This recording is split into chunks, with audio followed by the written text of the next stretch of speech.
Hello, dear friends. This is Kay, Shri in a Circle. Thank you so much for checking in on this video. And once again, for all who are subscribing to this channel, I'm truly very grateful to you. And yeah, so let's get the party started. So it's about communication, okay? And here are some key takeaways from crucial conversations that we have in meetings and in communication where we're talking about an issue and a problem. So it's not an easy topic. It's not an easy meeting to have.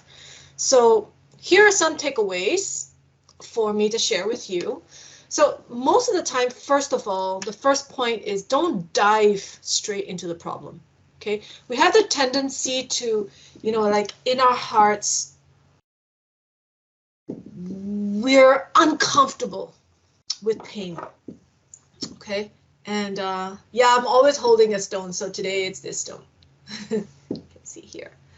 It's what I found in France. So we tend to be very uncomfortable with problems and we want to get rid of it. This is our natural tendency. So it's like when we're uncomfortable, we binge eat, right? Because it kind of suits us. So we tend to dive straight into problems. So restrain from doing that first. Start with the heart.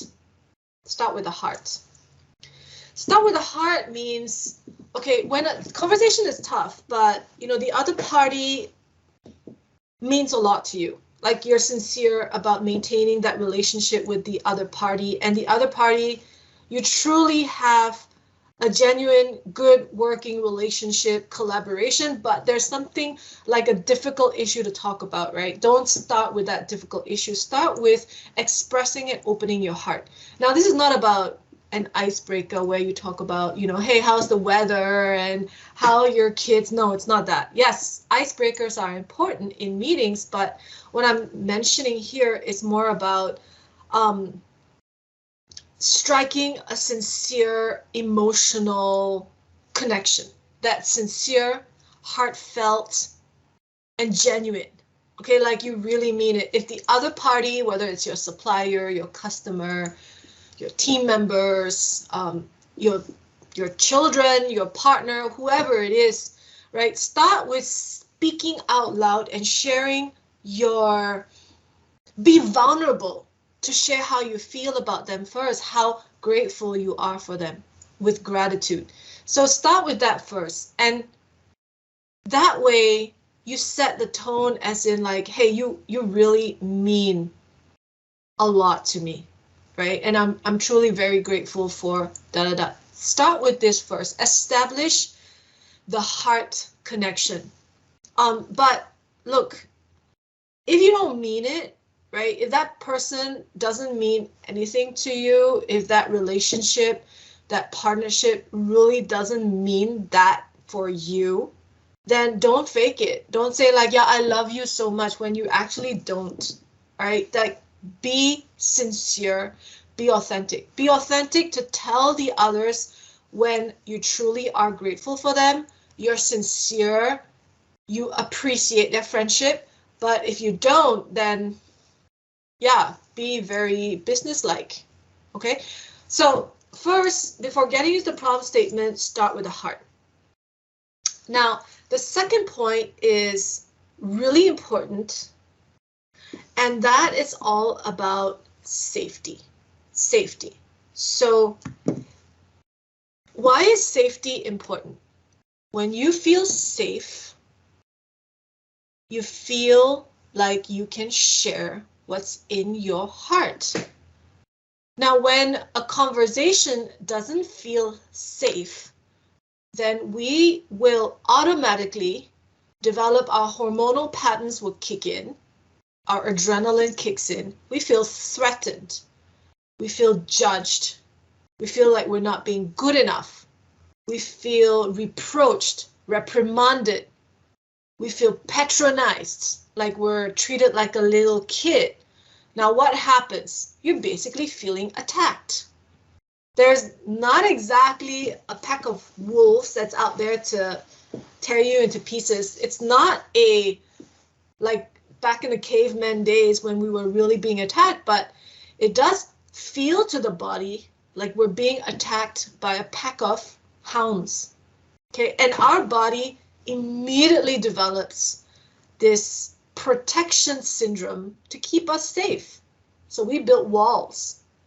We start to deny, and we're definitely not open.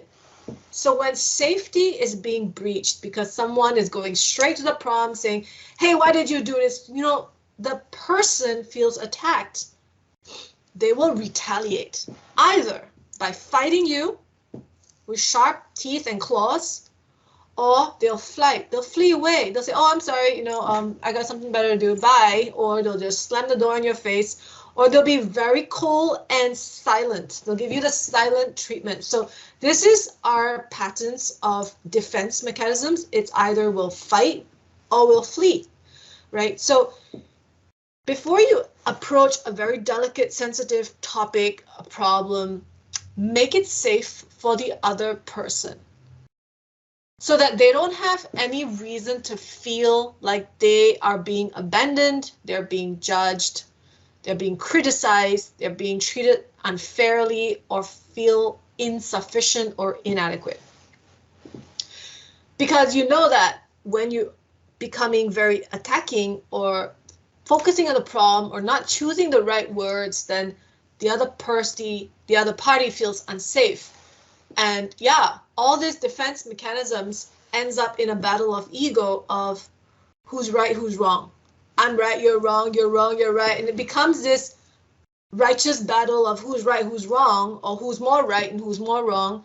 And you know what happens when we all go down that path? It goes nowhere. The conversation goes nowhere. It's all a blame game, and we all start pointing fingers at each other. So it's really about taking the step, you know, to make it safe. If you have to apologize, if you have to own up to something that happened before, say it out, you know, like be sincere about it, okay?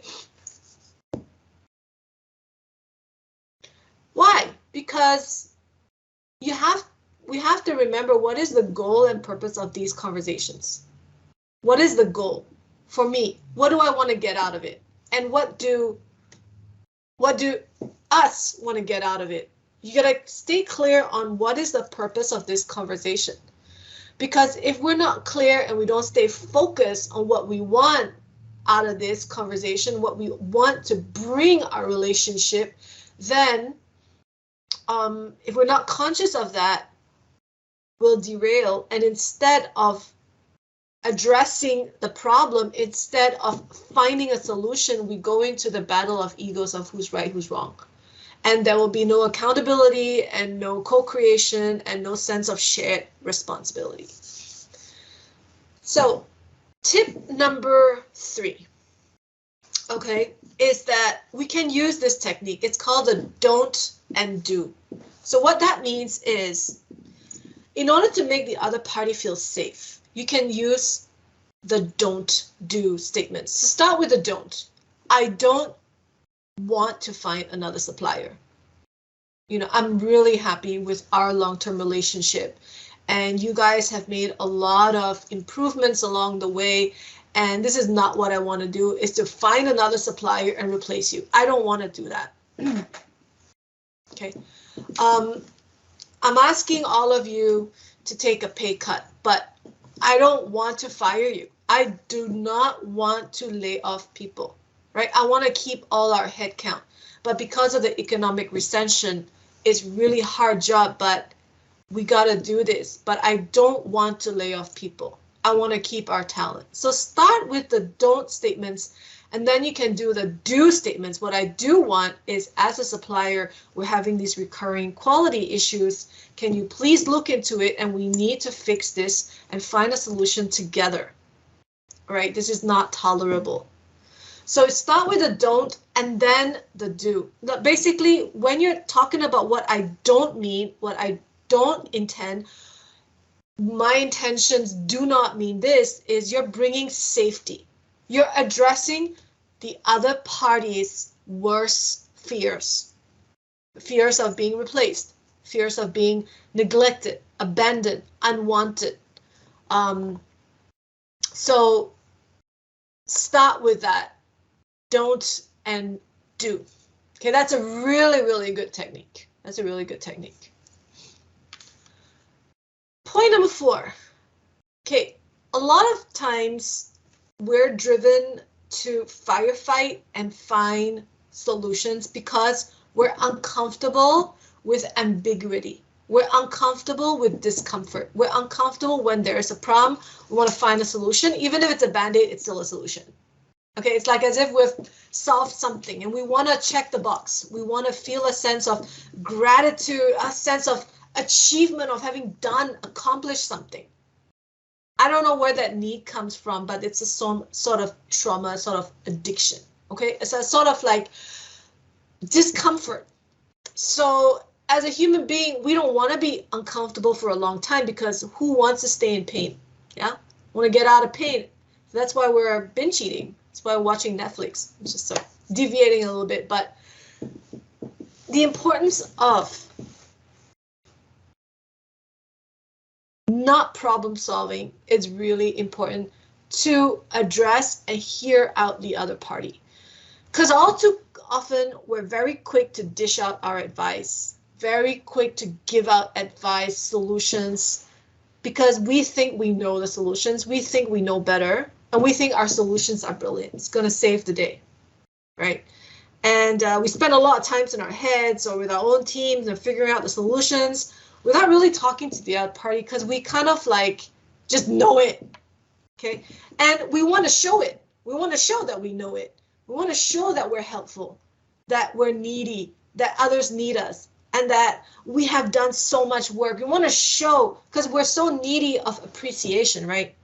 So very quickly, immature in that conversation, we're quick to flesh out our solutions. Oh, here's a solution. Here's what you can do. Okay. Oh, here's what our engineering team has come up with. And if you notice, sometimes these conversations don't actually get picked up well. You feel misunderstood and people are not actually buying into your solutions. And the reason is because you didn't take that time up ahead to understand the other party first. So even though, yes, you might have a very brilliant solution, keep that in your pocket. All right, and hold your tongue and don't be so eager to show and flesh out like, hey, I got this. No, right? Just keep it within you first.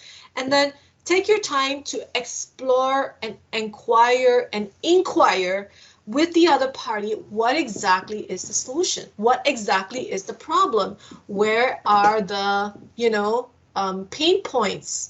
If the other party is talking about some alternative ideas and you're feeling this fear of, oh my God, they're going to go to the other solution, address your fear in your heart and then you ask them and say, oh, tell me more. Tell me more about this. Like, why are you guys going in there? And I like to understand more. So be open, and although it's uncomfortable, right? Because you're potentially facing a fear of being rejected yourself, but try to understand what's going on in the other party's head first. So figure out and spend a lot of time doing your research, asking, inquiring, and understanding your customer or the other party. Then, when you find that the time is ripe and the other party has given you enough context, understanding that you have had no idea, right? Because we tend to assume a lot of things when we're not communicating with others. We have a lot of assumptions and hypotheses. But then when you talk it out to the other party, these assumptions and hypotheses and imaginary problems are actually being more concrete, and it's not as bad as it sounds, okay? And then you can then come out with your solution.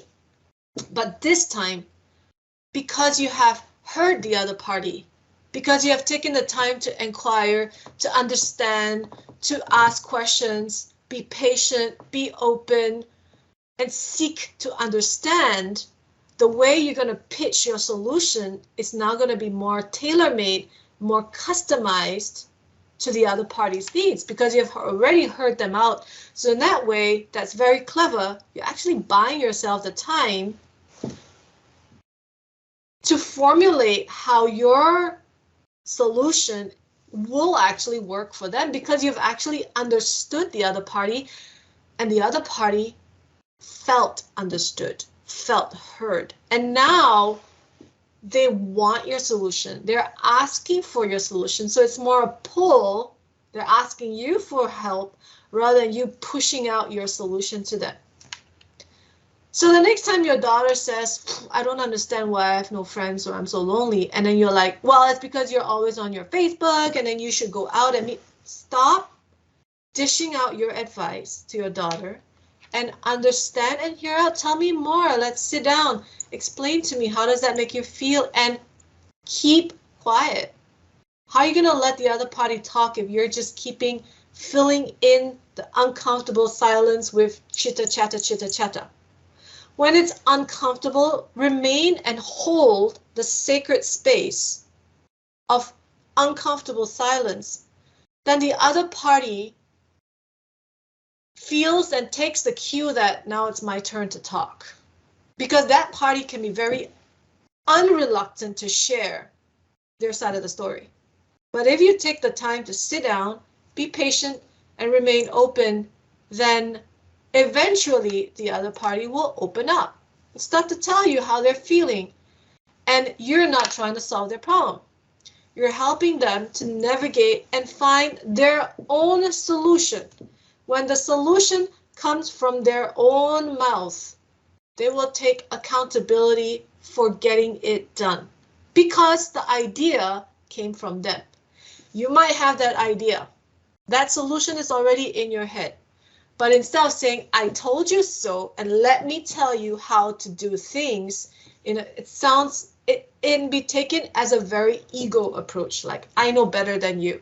And that's not really well accepted by most people. Instead, if you have a very consultative, coach-like approach and say, well, let's hear it out, and the other party, by talking it out, starts to feel more comfortable with their feelings and their situation and their background and their problem, that they start to see their light for themselves. And this is the best solution. And actually, by doing so, the both of you might actually surprise yourself in finding an even better solution together. Okay, so this is really for keep your solution in your pocket, even if you know you can solve the other person's problem. Even if your engineering team and your quality assurance team and all your, has come up with this brilliant dashboard, keep it until you find out what the other party is going through, what pain points they're going through. So seek to understand first before you seek to teach or reprimand. This point here is really important, okay? And I see this a lot in role plays. It's really a question of energy. So your voice, your aura, your energy. And this can be translated in terms of the way you carry yourself, the way you hold your body. It's how you're holding your energy. And point one, you got a very serious conversation, okay, with your partner, with a supplier. Let's say supplier keeps giving you repetitive quality defects. It's really not good. And you're the third party, you're trying to, okay, let's say that's an example. It's a very serious conversation. And you have all the technical background to explain this. But if your voice is like high and squeaky, okay, and you keep smiling like that, you're not going to be taken seriously. So, in a way, what I do believe is that we're carrying within us, in our voice, the traumas of our childhood.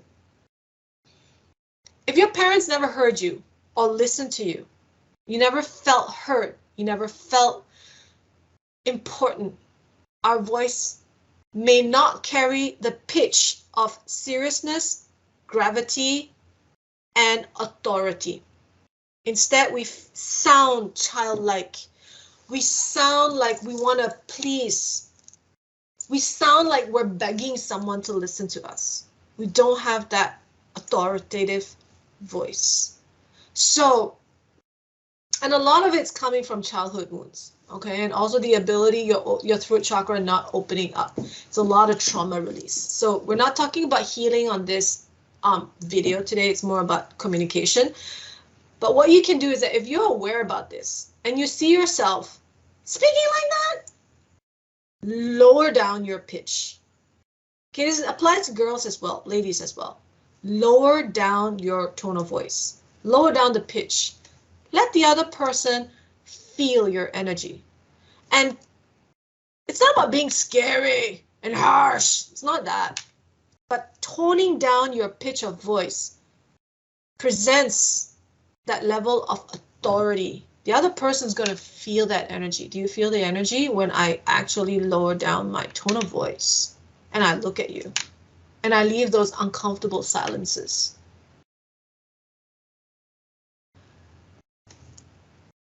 Show that you're senior, even if you might have a junior title. Show that you're senior. Show that you're serious. Show that you mean business.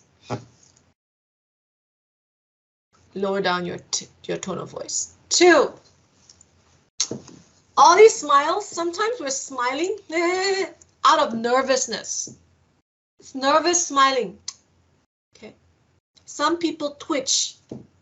So these are all very unconscious bodily responses to also childhood trauma of not feeling love, feeling abandoned. Our emotions were being abandoned, not heard, not felt, not reassured. And so we have these nervous smiles. Oh, everything's okay, everything's okay.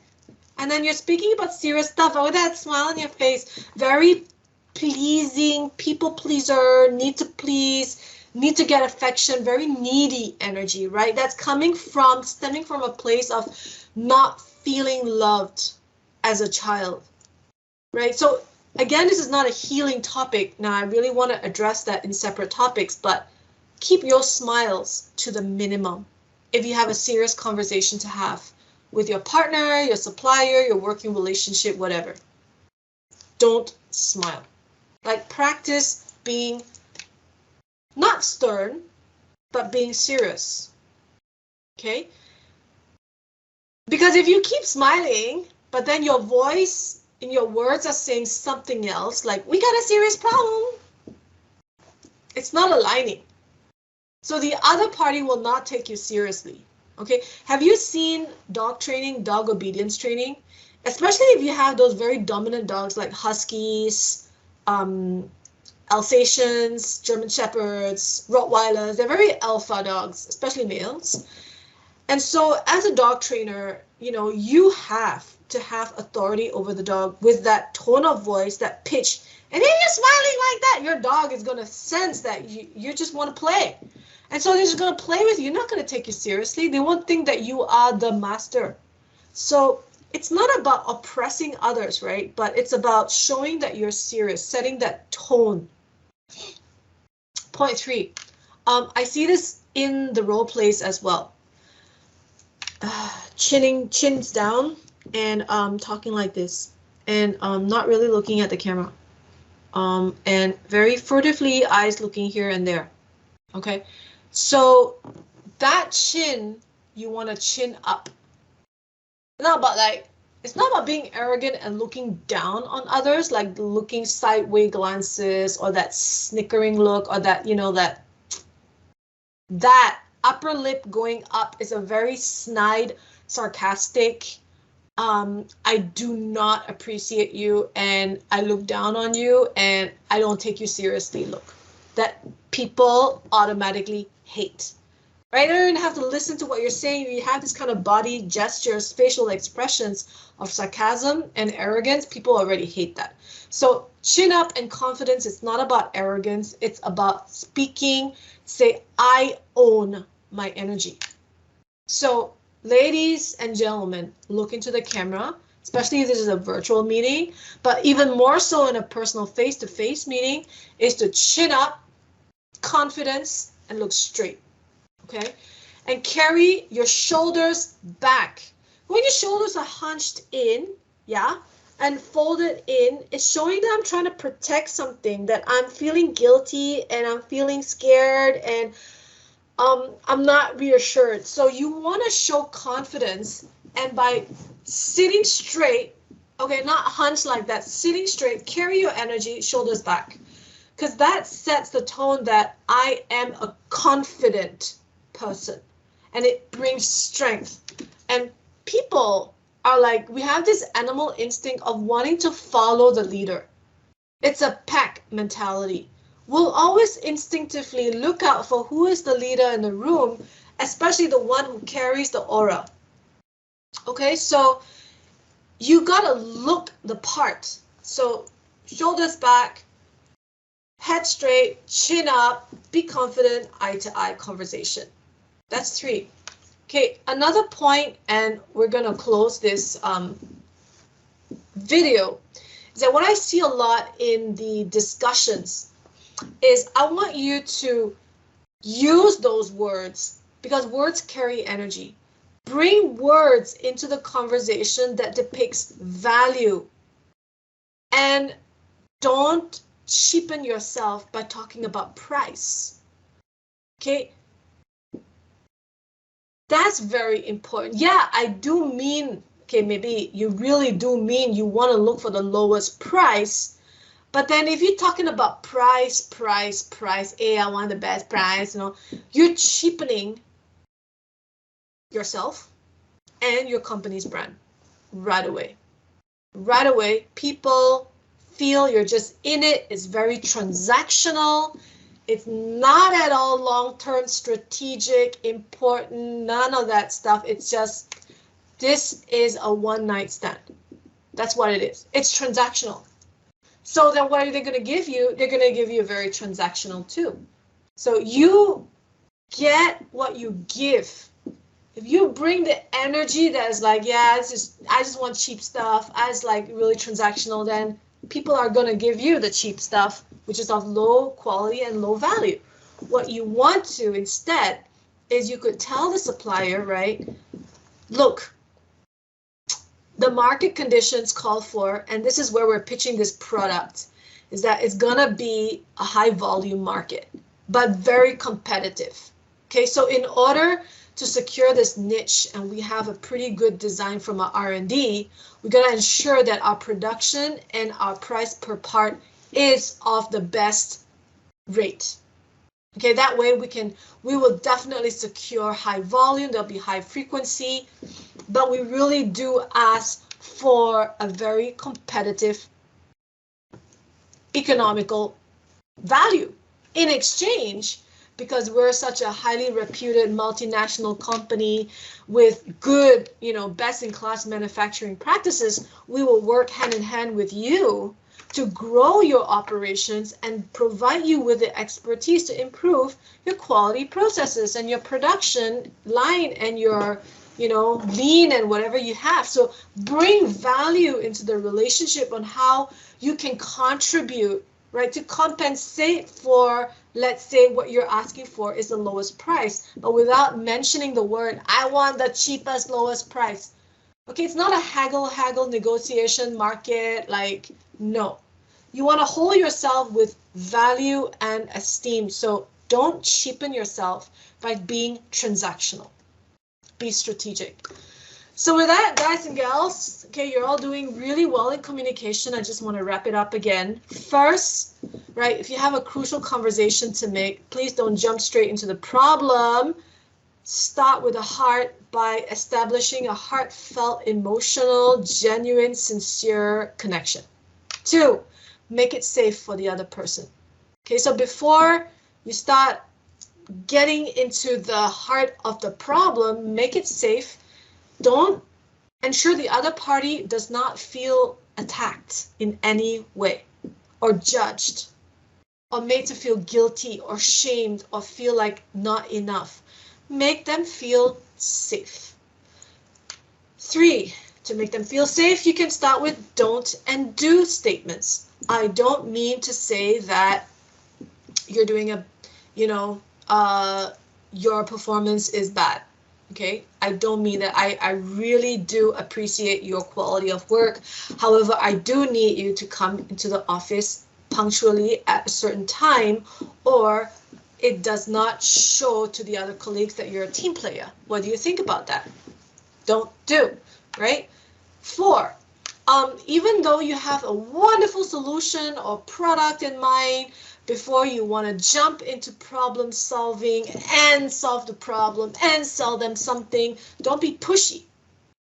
Let them come to you. So keep your solution in your pocket and instead seek to understand first. 5, it's all about your energy, how you carry yourself, your voice, your aura. So stating a confident position, chin up, shoulder back, open chest, hands are open, clear voice, lower the tone of voice if you have a serious conversation to make, and don't speak like a bullet train. Okay, make a point, uncomfortable silence, let your energy be felt by the others, then carry on. And remember, if you want to understand the other party and you keep talking, the other party will never talk. So you gotta create space in that conversation. And finally, very important is bring value. Use words that show that you bring value. Bring value to yourself. Don't cheapen yourself. Don't be transactional. Be strategic. And with that, I wish you a very beautiful day. If you like this video, please like and share with your colleagues and your friends. And I wish you a blessed day. From Shri's in the Circle. Namaste. Bye.